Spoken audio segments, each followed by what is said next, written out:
Assalamualaikum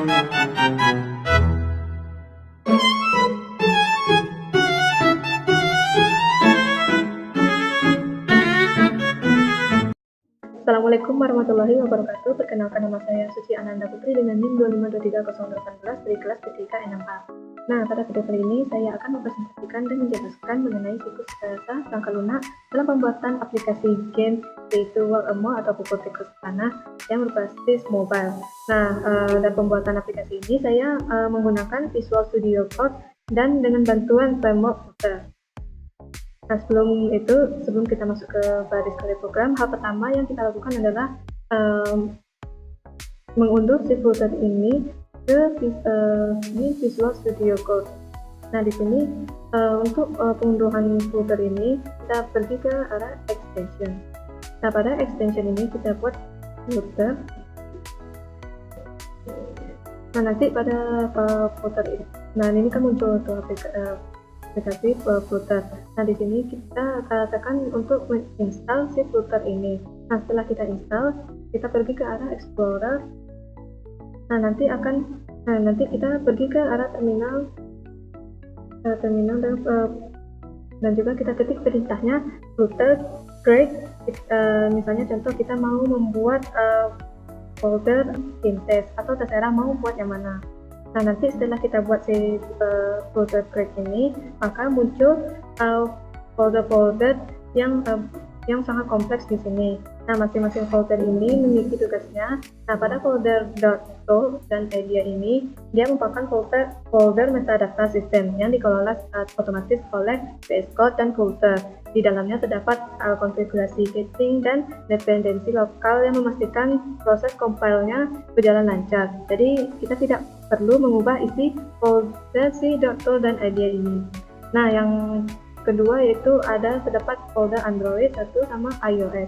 Nah, pada folder ini folder Android ini dia berisi codingan Gradle dan konfigurasi manifest XML agar game kita bisa berjalan di sistem operasi Android. Sedangkan pada folder iOS ini digunakan jika aplikasinya ingin dirilis untuk perangkat Apple.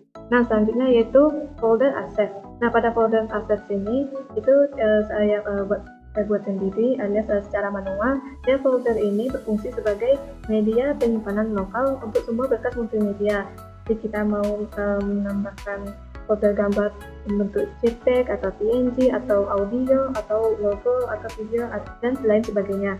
Nanti pada folder asset ini saya akan ada sound background, ada gambar backgroundnya dan juga sound lainnya. Nah, selanjutnya terdapat ada folder build. Nah, pada folder build ini menampung seluruh file hasil kompilasi. Nah, ketika kita menjalankan aplikasi atau melakukan perintah eksekusi pembuatan APK, nah seluruh binary perintah hasil kompilasi ini akan ditampung di sini sebelum dibentuk menjadi file instalasi akhir atau file APK. Nah, selanjutnya di bawah iOS ini terdapat folder lib atau library. Nah, pada folder lib ini dia terdapat folder MindDart. Nah, pada MindDart ini dia seluruh logika permainan, manajemen visual, pengaturan suara, dan algoritma hitung mundur ditulis penuh di dalam file MindDart yang satu ini. Nah, yang terakhir ada folder Ubexyam. Nah, pada file ini dia manifest utama proyek kita. Nah, di file ini mendaftarkan pustaka eksternal bernama seperti audio player, lalu terdapat aset. Nah, pada audio player ini dia agar aplikasi mampu memproses suara, sekaligus berfungsi untuk mendaftarkan folder yang si aset ini. Nah, agar Flutter memberikan izin akses pada sistem untuk membaca file gambar dan audio tersebut. Nah, setelah kita bahas soal folder pada Pinterest ini, nah selanjutnya kita masuk ke dalam kode programnya. Nah, di sini kode programnya ditulis dalam bahasa pemrograman yaitu dengan campuran Java dan C++ yang menerapkan C++ komponen berbasis objek.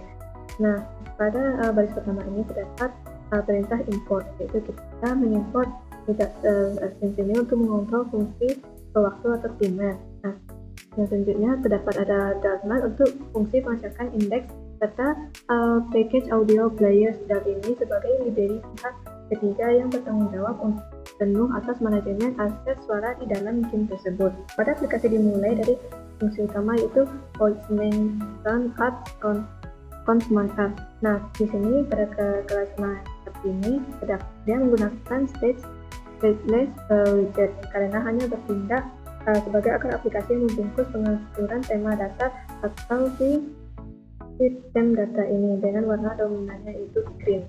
Nah, serta mengarahkan halaman utama ke more screen.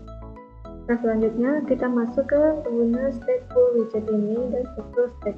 Nah, pada halaman utama game menggunakan stateful widget yang dipadukan dengan tiga widget provider state machine. Nah, kenapa kita pakai stateful widget ini? Karena game ini mendasarkan seluruh mekanismenya pada perubahan data atau status yang terjadi secara real time dan dinamis di layar, seperti skor yang terus berubah, waktu yang berkurang, dan juga pergerakan tikus dan si palu tersebut. Nah, di dalam kelas Wacom Screen State ini terdapat beberapa variabel status sama yang saya deklarasikan. Yang pertama ada game status. Pada game status ini dia menyimpan status game berupa teks dengan kondisi di opening, lalu di bawahnya ada terdapat playing dan juga itu sedang bermain, dan juga terakhir terdapat game over, yaitu permainan terakhir. Selanjutnya di bawah game status ini terdapat skor. Nah, pada skor ini ia variabel bertipe integer untuk menampung perolehan poin pemain. Nah, di bawah skor ini terdapat timeless, yaitu mengatur sisa waktu dikunci pada durasi awal 60 detik. Jadi kita permainannya ini durasi waktu 60 detik. Nah, selanjutnya terdapat active more index, yaitu menyimpan indeks posisi lubang mana yang sedang ditepati tikus. Dia bernilai -1 jika tidak ada tikus yang muncul. Nah, yang selanjutnya itu jika audio player dan siklus instead. Nah, untuk bagian audio saya membuat objek layer yang terpisah seperti hit layer ini untuk sound efek pukulannya, dan juga BGM layer untuk sound background music atau musik latarnya. Nah, pemisahan objek ini tujuannya ialah agar saat efek pukulan berbunyi, musik latar tidak terhenti atau mengalami crash. Nah, selanjutnya kita masuk pada fungsi instead ini. Nah, fungsi pada instead ini merupakan fungsi yang dijalankan pertama kali saat aplikasi dibuka. Nah, di sini saya menginisialisasi animation controller untuk menggerakkan palu dan langsung memanggil fungsi play background music. Jadi permainan atau dunia muncul dari web di website. Kalau misalnya kita tekan terserah saja layarnya, maka akan muncul sound background music atau musik latar tersebut. Nah, di dalam fungsi musik latar ini saya menerapkan release mode loop ini agar lagu atau sound tersebut terus berputar ulang tanpa henti selama game tersebut aktif. Nah, selanjutnya kita masuk pada sistem pengatur waktu dan mekanisme naik level otomatis. Nah, ketika fungsi start game dipicu oleh tombol mulai, sistem akan mereset skor ke 0 dan mengembalikan waktu ke 60 detik, dan lalu melakukan rejenis timer secara bersamaan melalui timer periodic timer. Nah, pada game timer ini alias waktu global dia berjalan mundur setiap 1 detik sekali. Terdapat duration seconds 1. Nah, jadi setiap detik lalu nilai time lapse-nya dikurangi 1 dan sistem akan langsung mengeksekusi fungsi text engine speed ini untuk memeriksa tingkat kesulitannya. Nah, selanjutnya terdapat more timer, yaitu dia waktu gerak tikus. Jadi dia berjalan berdasarkan variabel current speed. Jadi dia waktu gerak tikus tersebut dia makin lama makin berkurang waktunya, maka tikus ini semakin cepat muncul ke permukaan. Nah, logika level otomatis pada fungsi text engine speed ini adalah bagian dia sistem akan baca sisa waktu pemain untuk menentukan tingkat kecepatan menunjukkan tikus secara berkala. Seperti di sini. Nah, pada level pertama yaitu level santai, dia muncul tikusnya itu perlahan-lahan atau lambat alias di santai pokoknya. Nah, dan juga dan juga waktu dan durasinya akan terus berkurang, maka dia akan masuk ke level melincah. Nah, jadi di tikus ini akan tercepat pergerakan yang muncul ke lubang tersebut. Dan waktu berkurang waktunya, maka akan sampai muncul ke level terakhir, yaitu level extend. Nah, jadi di tikus ini akan tercepat muncul ke lubangnya tersebut dengan cepat dan dengan cepat. Nah, setiap terjadi perubahan level, fungsi start multimer ini akan dipanggil ulang untuk memperbarui waktu kemunculan siklus baru menggunakan fungsi random next int yang di lubang secara acak dari total 9 lubang yang tersedia. Dan jadi kita masuk kepada fungsi mekanis pukulan atau workmore. Nah, pada fungsi workmore index ini mengatur apa yang terjadi ketika pengguna mengetuk sebuah lubang. Nah, logikanya berjalan. Yang pertama, sistem memeriksa status game. Jika status tidak berada dalam kondisi playing, itu kan akan diabaikan.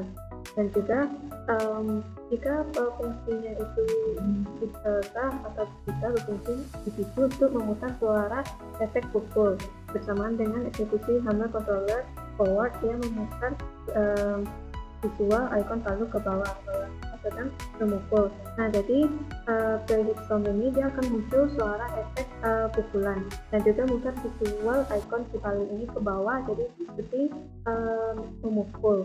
Lalu membalikannya ke posisi semula dengan menggunakan fungsi reverse. Nah, pada kondisi berhasil, jika indeks lubang yang diketuk sama dengan active mode index, maka fungsi state stage dijalankan dan skor bertambah menjadi 10 dan koordinat tikus direset kembali ke -1 agar tikus langsung menghilang dari lubang tersebut. Nah, jika kondisi gagal atau kondisi meleset, pengguna memukul lubang yang kosong, maka sistem akan memberikan penalti berupa pengurangan skor sebanyak 5 poin dengan posisi nilai skor tidak boleh minus di bawah angka 0. Nah, selanjutnya kita masuk pada fungsi dispose ini. Nah, pada fungsi dispose ini, ketika game selesai atau endgame atau halaman ditutup, fungsi dispose ini wajib dieksekusi. Nah, di sini untuk membatalkan seluruh timer yang aktif, bikin timer cancel dan mau timer cancel, serta memastikan objek animasi dan pemutar audio, yaitu player, untuk suara efek pukul dan juga background player, yaitu suara sound musik belakang game tersebut. Jadi jika muncul ini, dia akan membatalkan jadi saat misalnya aplikasinya ditutup atau gamenya selesai, maka semuanya bisa seluruh fungsi ini maka dia aktif dan maka tidak muncul suara ding dan lain sebagainya. Nah, langkah ini untuk mencegah terjadinya kebocoran memori atau memori leak pada perangkat handphone. Selanjutnya kita masuk pada tata letak visual dan antarmuka, yaitu pada widget wheel. Nah, pada widget wheel ini terdapat pada gesture detector, yaitu sengaja dipasang untuk membungkus seluruh layar. Tujuannya sebagai trik teknis untuk memicu pemutaran suara latar belakang otomatis saat pengguna menyentuh bagaimana saja layar untuk pertama kali. Nah, saat kita menekan layar terserah mau mana saja kita tekan, maka akan muncul background sound atau musik latar tersebut. Nah, yang selanjutnya itu terdapat pada mouse region dan posisi paru. Nah, di dalam permainan khusus standar handphone atau komputer disembunyikan menggunakan perintah sistem mouse cursor. Nah, koordinat pergeseran jari atau mouse direkam melalui properti head on hover dan disimpan ke dalam pointer position. Nah, tentunya pada komponen seperti ini dia digunakan untuk menumpuk elemen visual secara berlapis. Nah, seperti lapisan paling atas atau lapisan 1 terdapat gambar latar belakang rumput. Seperti yang saya simpan di sini di akses ini screen DB di ini. Nah, ini adalah latar pertama dari lapisan visual game tersebut. Lapisan di atasnya itu lapisan kedua terdapat area game, yaitu area kontainer permainan yang berisi baris informasi skor, ada cerita waktu atau timer, dan juga teks dan juga muncul teks tingkat level saat ini serta komponen with view widget yang berbentuk cetak yang berukuran 3x3 yang menyusun terdapat susunan lubang lingkaran yang berwarna coklat tanah beserta teks emoji atau gambar tikus ini. Selanjutnya itu terdapat lapisan palu kostum. Nah, lapisan paling atas, lapisan ketiga ditempati oleh gambar palu ini menggunakan icon label yang dibungkus dengan positioned dan juga posisinya diatur secara dinamis mengikuti nilai dari variabel pointer position. Nah, dan juga efek ledakan dan juga muncul efek ledakan pukulan di emoji atau gambar ledakan ini dia juga diatur muncul secara otomatis jika palu tersebut saat kita tekan tikus tersebut maka akan muncul efek ledakan di dalam game tersebut. Nah, setelah seluruh arsitektur dan logika kode programnya selesai disusun, maka berikutnya adalah melakukan proses kompilasi kode dalam bentuk binary drop emoji atau dalam bentuk file APK melalui terminal di VS Code ini. Nah, pertama kita buat terminalnya yaitu flutter full APK dan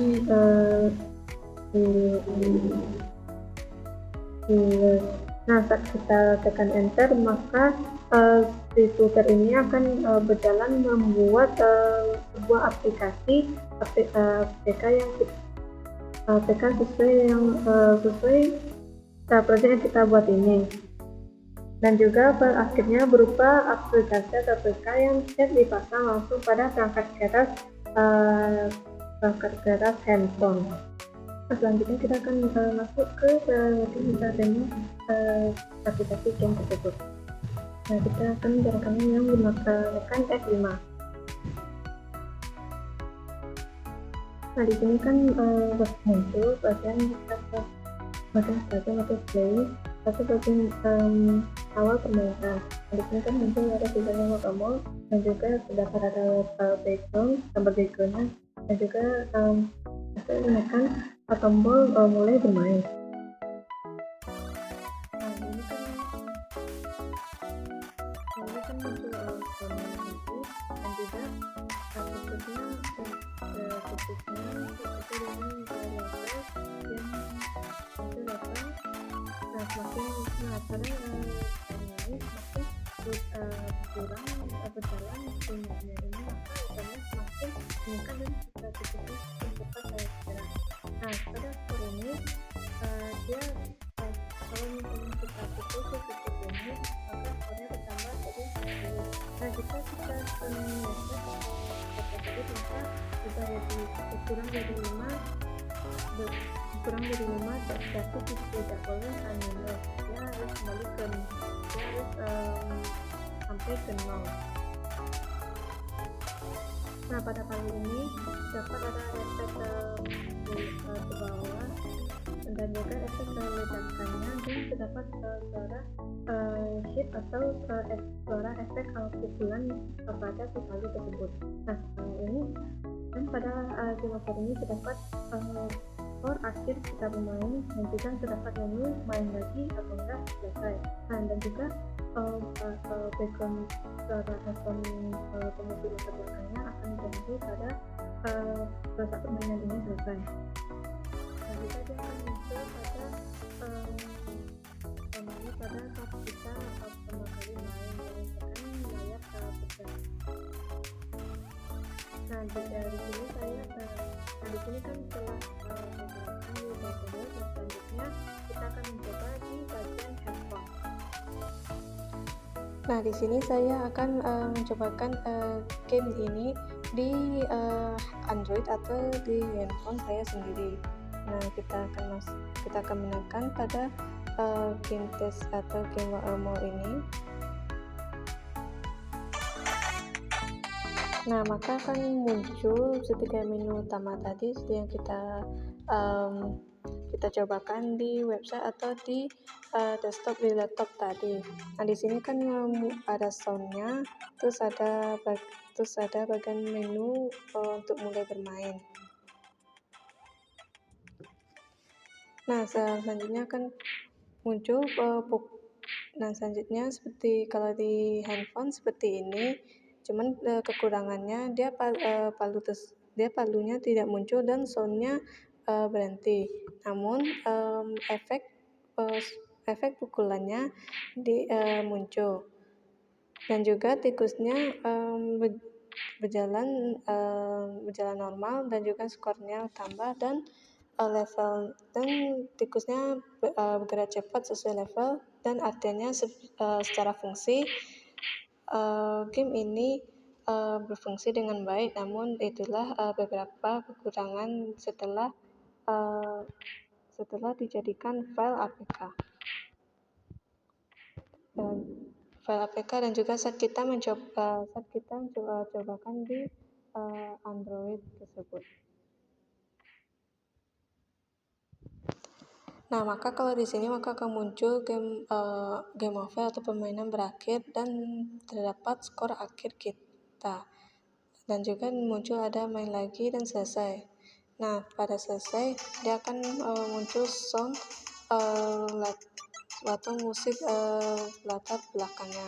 Nah, itulah mungkin itu secara fungsi dia berfungsi dengan baik di Android. Cuman itulah beberapa kekurangannya, mulai dari palunya nggak muncul, dan juga sound atau musik latar belakangnya yang tidak muncul saat main game. Cukup sekian di video saya kali ini. Sebagai kesimpulannya, pada proses pengembangan game Wormhole ini, dia telah berhasil melewati tahapan penting dalam siklus RTL, yang mulai dari tahap inisialisasi struktur berkas di VS Code, manajemen akses multimedia, penyusunan website, dan juga proses kompilasi akhir menjadi file APK yang bisa lancar seperti yang saya tunjukkan dalam bentuk handphone atau di Android. Pada proyek ini dia meskipun bisa berjalan dengan baik, namun dia masih memerlukan beberapa optimasi lanjutan atau beberapa perbaikan atau maintenance pada tata letak visual dan manajemen audio di masa yang akan datang. Tetapi secara fungsional utama dari game ini dia sudah terpenuhi dengan baik. Nah, cukup sekian. Mohon maaf jika ada kesalahan dan kekurangannya. Terima kasih atas perhatiannya. Assalamualaikum warahmatullahi wabarakatuh.